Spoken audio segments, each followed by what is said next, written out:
Assalamualaikum warahmatullahi wabarakatuh. Selamat pagi semuanya. Salam sejahtera untuk kita semua. Senang sekali bisa bertemu lagi di siaran langsung Museum Multatuli. Hari ini kita akan membaca Saijah dan Adinda.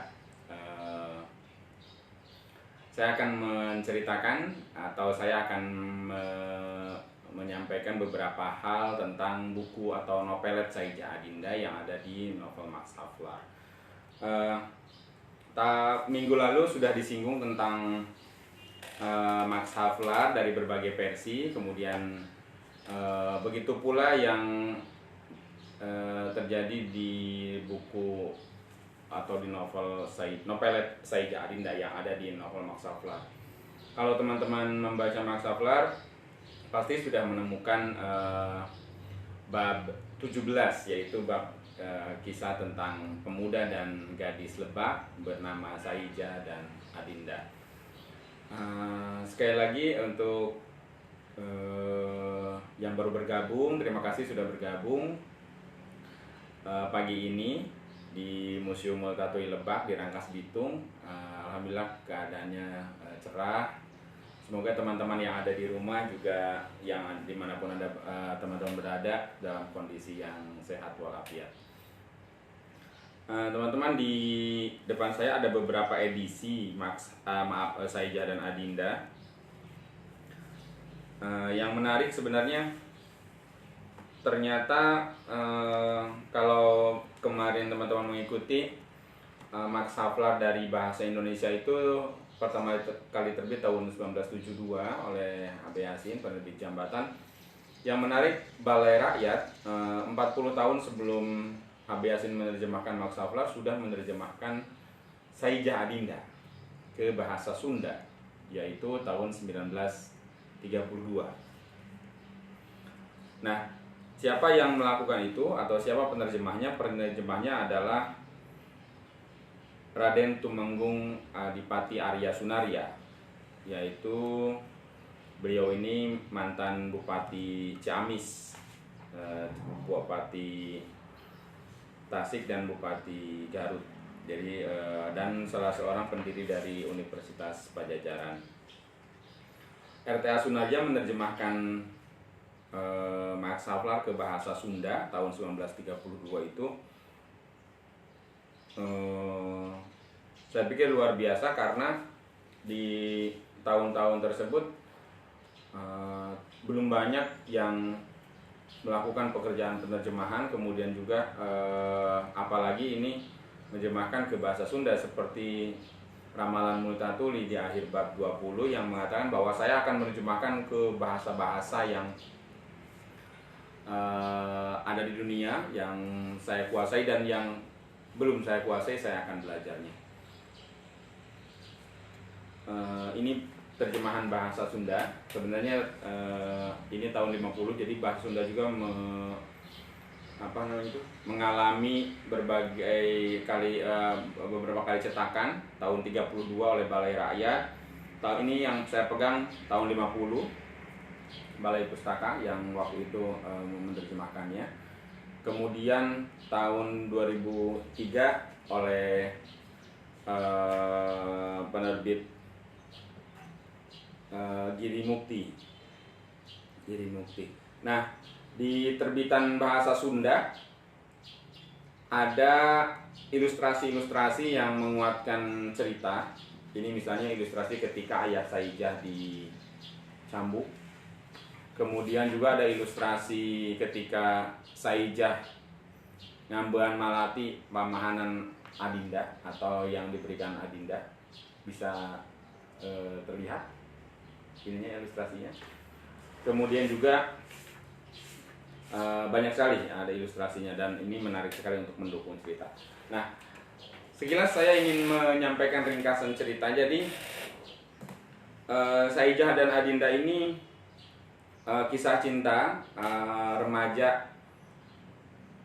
dua remaja bernama Saijah laki-laki, kemudian Adinda perempuan, yang terjadi di masa pemerintahan kolonial Belanda. Kemudian ditulis oleh Multatuli yang menjadi bagian dari novel Max Havelaar.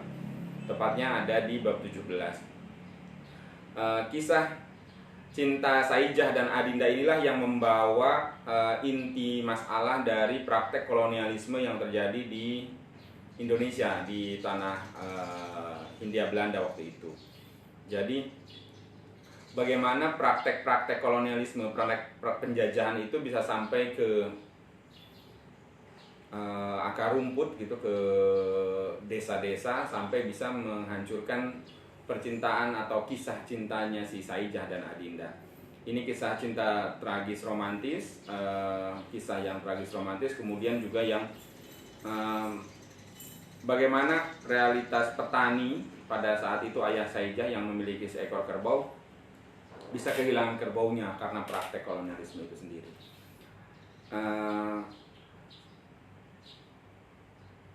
Nanti kita akan membaca kisah Saijah dan Adinda secara perlahan. Mudah-mudahan teman-teman bisa mengikutinya. Namun saya lanjutkan dulu tentang buku-buku Saijah Adinda. Jadi ini buku Saijah Adinda yang diterjemahkan oleh RTA Sunaria, disundakeun ku RTA Sunaria. Kemudian yang memberi pengantarnya yaitu M.A. Salmun. M.A. Salmun ini seorang pengarang Sunda, pengarang sastra Sunda, banyak juga karya-karyanya. Dan yang menarik, di tahun 50 M.A. Salmun memberikan pengantar untuk Saijah Adinda. Menurut M.A. Salmun bahwa meskipun dunia hancur, kata M.A. Salmun, sudah tidak lagi memperhatikan lawan-lawan politiknya Edward Doesdecker atau Multatuli, orang Indonesia itu tetap bakal merindui Multatuli karena Multatuli memang pantas untuk dirindukan gitu, menurut M.A. Salmun. Yang menarik, M.A. Salmun ini kelahiran Rangkas Bitung, teman-teman. Jadi ada seorang pengarang Sunda, pengarang besar sastra Sunda namanya M.A. Salmun, dan itu asli Rangkas Bitung. Di sastrawan Sunda saya kira karya-karya beliau tidak asing, banyak sekali, dan juga sangat kental dengan dunia pewayangan. Nah, balik lagi ke Saijah dan Adinda. Di bahasa Sunda, RTA Sunaria ini menerjemahkan Saijah itu dari bahasa Belanda. Kemudian M.A. Salmun mengubah nama Saijah dengan menghilangkan huruf H. Jadi yang terlihat Saijah gitu, tanpa H. Karena apa? Menurut M.A. Salmun, menurut RTA Sunaria, menurut penerjemahnya, waktu itu tidak ilahar seorang laki-laki namanya berakhiran jah gitu. Makanya bukan Saijah tapi Saijah gitu. Itu silsilahnya. Kemudian untuk Adinda, RTA Sunaria menggantinya menjadi Ina ya. Jadi kalau teman-teman membaca Saijah dan Adinda versi bahasa Sunda, tidak akan menemukan Adinda tapi akan menemukan tokoh Ina dari kata Adina. Nah, jadi nama Ina itu diambil dari kata Adina. Nah, Saijah dan Ina itu nama yang dipakai oleh RTA Sunaria dalam menerjemahkan bab 17 novel Max Havelaar, yaitu kisah tentang Saijah dan Adinda. Kemudian bagaimana isinya? Isinya tetap sama, tidak mengubah struktur isi, hanya mengganti nama Saijah menjadi Saijah dan Adinda menjadi Ina. Itu tentang terjemahan bahasa Sunda dari Saijah dan Adinda. Selanjutnya, kalau tadi tahun 1932, pada tahun 60 Bakri Siregar juga menyadur kisah Saijah Adinda ke dalam bahasa Indonesia. Bakri Siregar melalui penerbitnya dari bagian penerbitan Lembaga Kebudayaan Rakyat pada tahun 60 menerbitkan Saijah dan Adinda. Yang menarik, Bakri Siregar tidak menerjemahkan secara utuh namun menyadur. Jadi kisah Saijah dan Adinda versi Bakri Siregar, versi Lembaga Kebudayaan Rakyat itu dibagi menjadi 3 bagian, menjadi 3 babak gitu ya, menjadi 3 babak. Babak 1, babak 2, babak 3. Bakri Siregar mampu menyadurnya dengan sangat baik. Dia menggunakan bahasa sastra yang dan di masa itu sekitar tahun 50-an Lekra banyak mementaskan kisah Saijah dan Adinda dalam sandiwara-sandiwara atau dalam teater-teaternya, teater-teater Lekra. Secara isi tentu saja ada, secara plotnya tidak banyak berubah, namun secara tampilan berubah dari novelet menjadi seperti drama gitu ya, sudah berubah dialognya. Itu versi Lekra, yaitu yang disadur oleh Bakri Siregar. Saya hanya memiliki bentuk soft copy-nya. Jadi ini cover Saijah Adinda versi Lekra, bisa terlihat.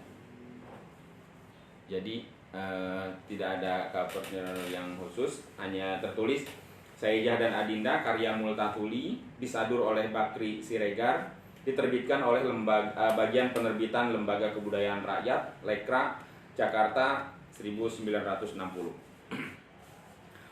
Nah, itu yang kedua. Yang ketiga, pada tahun 77 Kamajaya juga menerjemahkan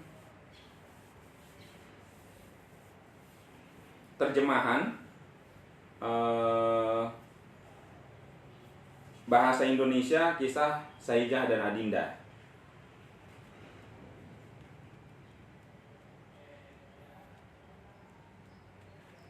Ia menerjemahkannya, kemudian memberikan ilustrasi.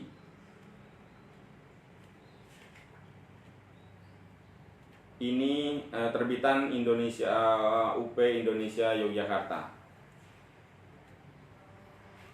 Saijah dan Adinda, kisah sedih, kutipan buku Max Havelaar kalangan Multatuli, disajikan oleh Kamajaya. Ini bukunya. Kemudian ini cetakan kedua tahun 77. Isinya juga sudah hasil saduran dari Kamajaya, dari saduran Kamajaya dari Max Havelaar. Namun secara keseluruhan ini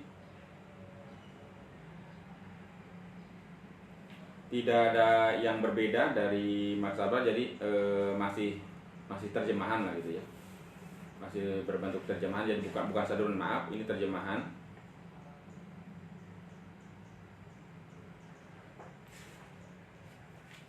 Juga ada ilustrasinya yang menarik. Ilustrasinya Haryono. Kalau tadi bahasa Sunda, mohon maaf,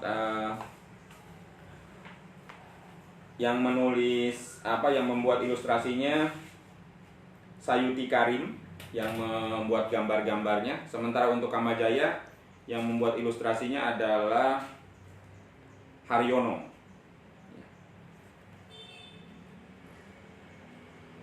Dan saya pikir ilustrasinya lebih detail, lebih seperti dari pensil. Ini tahun 77 Kamajaya. Kemudian tahun 85 Citra Budaya Bandung menerbitkan juga Saijah Adinda, cerita rakyat versi anak-anak.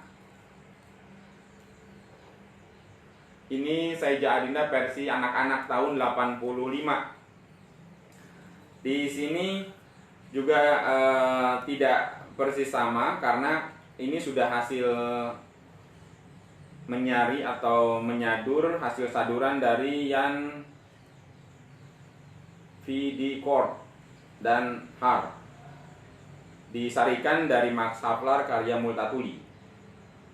Ini versinya udah versi cerita rakyat tahun 85. Jadi sudah dikasih sub-judul karena ini untuk memudahkan anak-anak membaca versi Saijah Adinda untuk anak-anak. Jadi misalnya bagian awalnya sudah disampaikan ada judul perampasan, kemudian pelindung dari bahaya. Ini bercerita tentang si Pantang, kerbaunya Saijah. Kemudian ke Betawi, kepergian Saijah untuk bekerja di Jakarta, dan seterusnya dan seterusnya. Ilustrasinya cukup bagus dan saya pikir ini ilustrasinya keren. Yang membuat ilustrasinya Harnaeni. Harnaeni ini salah satu contoh ilustrasi di Saijah Adinda versi anak-anak. Covernya juga menarik, sudah berwarna karena untuk kebutuhan anak-anak, seri cerita rakyat. Kemudian selain dari buku-buku, cerita Saijah dan Adinda juga banyak ditampilkan dalam bentuk drama musikal. Misalnya pada tahun 2002 di Yogyakarta ada tampilan drama musikal Saijah dan Adinda. Kemudian pada 2018 di Rangkas Bitung ada opera Saijah dan Adinda yang ditampilkan oleh pianis Ananda Sukarlan. Di beberapa buku juga yang jauh lebih dari yang jauh ke belakang, misalnya di biografinya Pak Hugeng, Kapolri, itu juga Pak Hugeng bertemu dengan istrinya itu ketika menampilkan kisah Saijah dan Adinda. Nah, jadi tidak melulu dalam bentuk buku, namun sudah juga dibuat ke bentuk yang lainnya seperti drama musikal atau opera. Nah, itu tentang Saijah dan Adinda dari beberapa bagian. Kemudian di depan saya juga ada dua, ini versi luar negeri Saijah dan Adinda. Yang pertama ini versi bahasa Jerman. Ini Saijah dan Adinda versi bahasa Jerman. Covernya menarik. Ini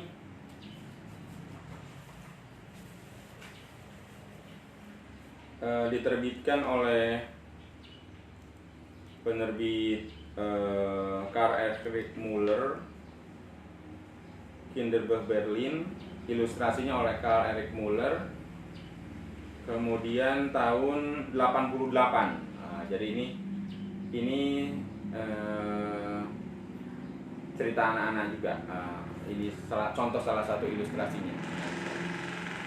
Ini versi bahasa Jerman. Jadi di luar negeri juga sama. Kisah Saijah dan Adinda, kisah lokal Lebak, Rangkas Bitung ini juga sangat mendunia karena bagaimanapun juga kisah ini yang memberi inspirasi bagi Multatuli, bagi banyak orang bahwa praktek kolonialisme itu harus dihentikan. Kemudian ada satu lagi, ini Saijah dan Adinda versi bahasa Belanda. Ini Saijah Adinda versi bahasa Belanda. Terbitan Ade Donker. Tahun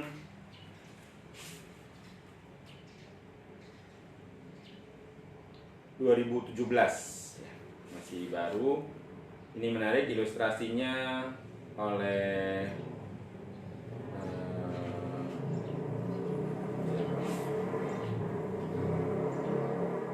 Berenike Nordam. Ini contoh ilustrasinya.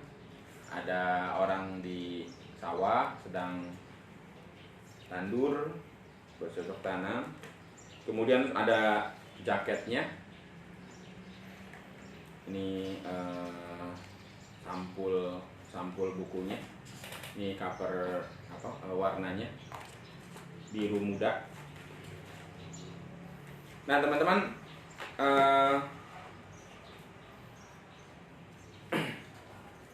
kisah Saijah Adinda adalah kisah tentang pemuda dan gadis Lebak yang bisa terputus karena praktek kolonialisme. Kisah yang membawa Lebak ke pentas dunia. Kisah tentang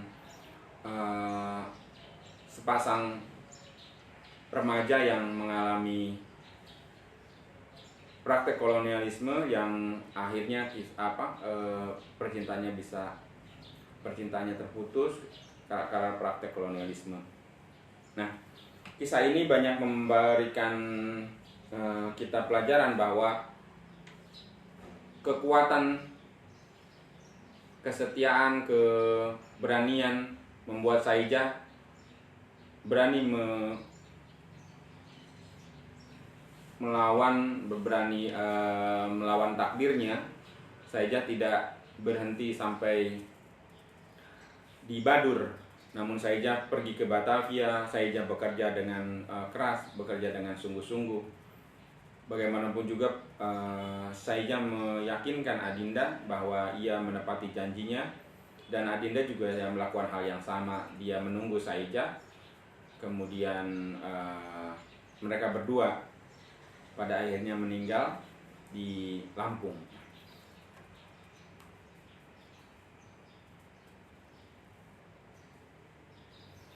Teman-teman, di pagi hari ini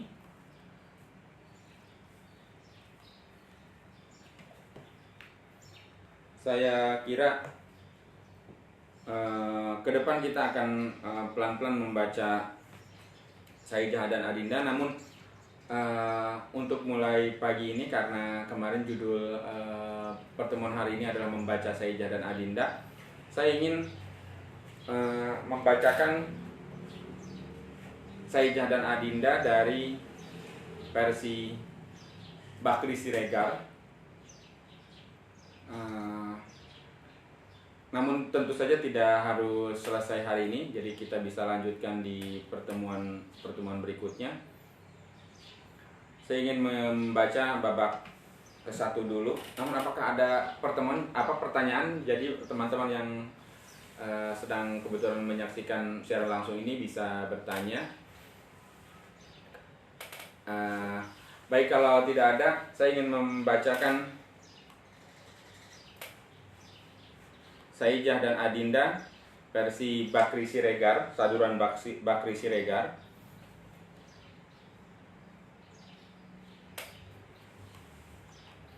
Jadi Bakri Siregar menyadur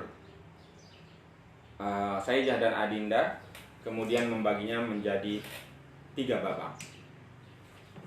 Saijah dan Adinda. Babak ke-1. Matahari akan terbenam di distrik Parangkujang. Sekumpulan petani di jalan bicara ramai dengan penuh kekesalan. Kemudian pembicaraan dan keluhan itu pelan-pelan,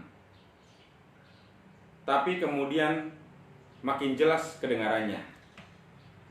Saijah, seorang di antaranya yang menjadi pokok perhatian pembicaraan, mengeluh dan berkata, 15 tahun di sini bukan sebentar. Berat sekali disuruh pindah begitu saja. Sungguh berat meninggalkan tanah. Dia menarik napas kemudian melanjutkan. Tanah adalah sebagian dari hidup kita. Dan meninggalkan tanah adalah seperti meninggalkan sebagian dari nyawa.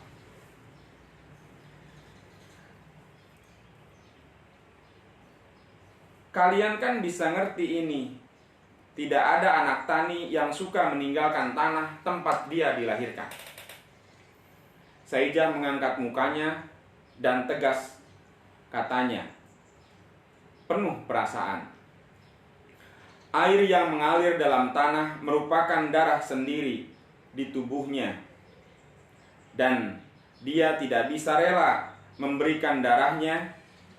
Dan kalau dia dipaksa juga pergi, adakah orang yang mau rela begitu saja memberikan darahnya? Kemudian seakan menantang, dia berdiri melangkah satu langkah, melihat kembali ke teman-temannya. Itulah kita anak tani, tidak bisa dipaksa. Tapi kalau tanah sudah kering, itulah pula berarti darahnya kering sudah, seperti aku.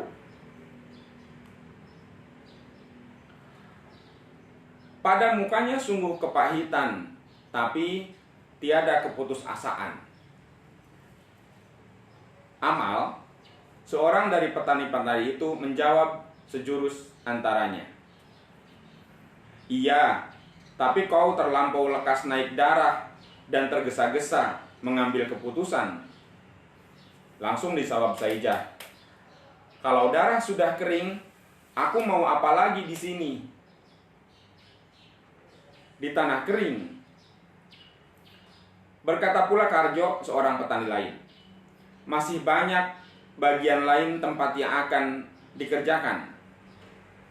Balas Saijah pula, tapi siapa menjamin bahwa itu aman bisa dikerjakan? Berkata lagi Ahmad, tapi Pak Kliwon dengan keluarganya malah pindah ke tempat situ. Iya, dia baru datang ke sini. Dan mengapa dia mau kemari? Tanya Saijah dengan muka bahwa dia sendiri bisa tahu jawab pertanyaan itu. Aku sendiri tidak tahu, tapi menurut kata orang di tempatnya, dulu dia tidak punya apa-apa, sekarang malah dia punya kerbau sendiri. Kalimat akhir ini ditujukan Saijah agak mengejek. Sarto mempertahankan, dia usaha sendiri barangkali. Ucapan ini disertai kejujuran pada mukanya. Betul, dia usaha sendiri, tentu dia hidupnya enak. Dan kalau dia hidup senang di tanahnya, masa dia mau pindah? Kalau begitu dari mana? Tanya Sarto lagi, ingin tahu betul-betul. Sebaiknya dengan cemooh Saijah berkata. Sebaliknya dengan cemooh Saijah berkata, dari mana? Memang tidak ada orang yang bisa tahu. Cuma orang tahu, sudah Pak Kliwon pergi, dia yang paling mula-mula mau pergi dari situ, juga kawan-kawannya pergi dari situ. Dan Kanjeng Bupati yang kasih salam sama Pak Kliwon. Pak Kliwon perginya gembira, tapi kawan-kawan yang lain tidak gembira seperti Pak Kliwon. Dan mereka juga tidak punya kerbau. Dulu tidak, sekarang tidak. Saijah mengeluh geram. Kardi yang sejak tadi diam, sekarang campur. Kalau begitu, untung sekali Pak Kliwon. Suaranya yakin sekali. Petani yang lain hampir serempak menyambut. Ya, untung. Segera dipotong Saijah. Untung sampai darahnya nanti jadi kering. Karto agak tolol bertanya heran. Mengapa sampai darahnya? Dia untung sampai darahnya kering, kata Saijah mengulang. Dan sampai dia tidak punya kerbau lagi. Kenapa begitu? Tanya si Karjo juga heran. Saijah menegaskan, sekarang dia punya kerbau, dia enak. Tapi siapa yang menjamin bahwa dia boleh terus tinggal di atas tanah yang dia diami sekarang, dan dia terus boleh punya kerbau? Tidak seorang yang bisa menjawab. Sejurus kemudian berkata si Ahmad, kan Kanjeng Bupati yang kuasa kasih dia tanah. Nah, jawab Saijah, jadi Kanjeng Bupati yang kuasa semua. Ah, Pak, sejarah lama akan berulang. Juga bapakku dulu begitu. dan tetap dia tidak mau. Dan karena itu, begini jadinya aku. Dia juga disuruh pindah, tapi ada kedengaran rasa haru dalam suaranya. Tapi selamat. Tapi dia pergi. Dan apa yang terjadi kau tahu. Saijah memandang amat. Si hitam kerbauku hilang. Si hitam kesayanganku yang telah menolong aku dari bahaya maut. Saijah duduk dan dengan bersemangat dia cerita, diikuti gerak tangannya. Kalian tahu bagaimana hebatnya dia berkelahi. Wah, harimau itu sudah bukan main dekatnya. Aku terjerembab di tanah, waktu itu aku mau mati. Aku masih kecil. 1 kali lompat, aku nyaris mati. Tapi si hitam, dia sedia perut harimau dia makan dengan tanduknya, terburai keluar, kepalanya luka. Diam saja sebentar, berubah suara kemudian menjadi sedih. Teman-teman, yang tadi saya bacakan adalah babak ke-1, namun belum seluruhnya, dari Saijah dan Adinda yang disadur oleh Bakri Siregar. Kita akan membacakannya pada minggu kemudian, kita akan melanjutkannya. Namun sebelum itu, apakah ada teman-teman ada yang bertanya? Tidak ada. Terima kasih teman-teman untuk pertemuan hari ini tentang membaca Saijah dan Adinda. Jadi sekali lagi saya ingin sampaikan bahwa kisah Saijah dan Adinda merupakan bagian dari novel Max Havelaar, novel yang ditulis oleh Multatuli pada tahun 1856 dan bahasa Indonesia pertama kali tahun 1972. Kisah Saijah dan Adinda merupakan kisah percintaan Saijah, seorang anak berusia 15 tahun, dan Adinda, seorang anak gadis berusia 13 tahun di Desa Badur, Parung Kujang, Lebak, Banten. Kisah itu membawa inspirasi bagi perlawanan melawan kolonialisme Hindia Belanda. Menurut salah seorang sastrawan besar Indonesia bahwa sampai hari ini tidak ada kisah percintaan yang luar biasa yang bisa mengalahkan kisah Saijah dan Adinda, kisah cinta yang ditulis oleh bukan orang Indonesia namun menceritakan tentang orang Indonesia. Saya kira terima kasih atas perhatian teman-teman. Kita akan melanjutkan pembacaan Saijah dan Adinda di minggu berikutnya. Terima kasih. Salam budaya, salam Multatuli, visit Lebak, bekerja dengan hati. Assalamualaikum warahmatullahi wabarakatuh.